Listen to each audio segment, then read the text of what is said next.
And it said in the letter, window 1 should be a verse, how the artist would conceive the verse, the first verse of the Bible that says, in the beginning, Bereshit bara, God creates heaven and earth.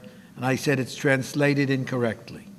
It should be translated, God created the heavens and the earth in a state of beginning. That should be that. How would the artist, how would you capture that in stained glass?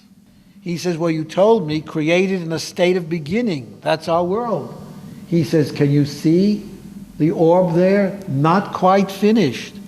He says, that's chapter 1 in the book of it. You see all of the vegetation, but that's the world unfinished.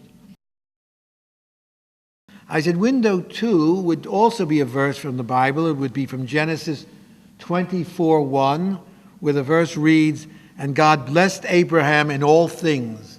I said, those things, what do you consider those things that were blessing?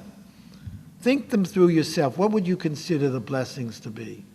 And then how would you present it in stained glass?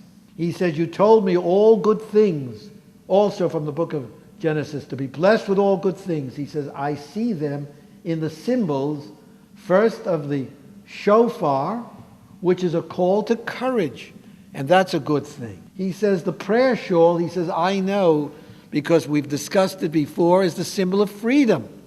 He says that's a good thing. He says the menorah represents all of the different candles that call us to a different quality of life.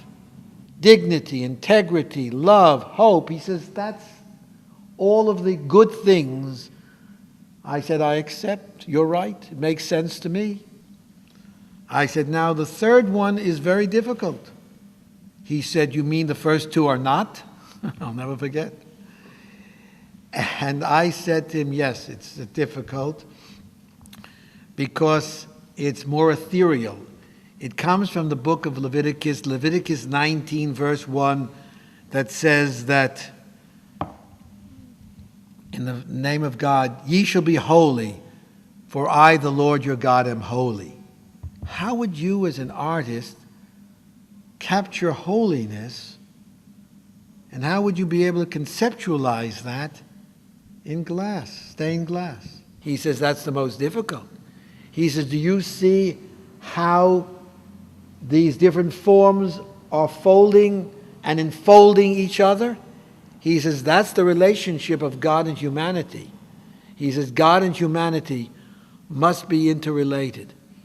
He says that's the meaning of holiness. I said, I accept it. It's wonderful.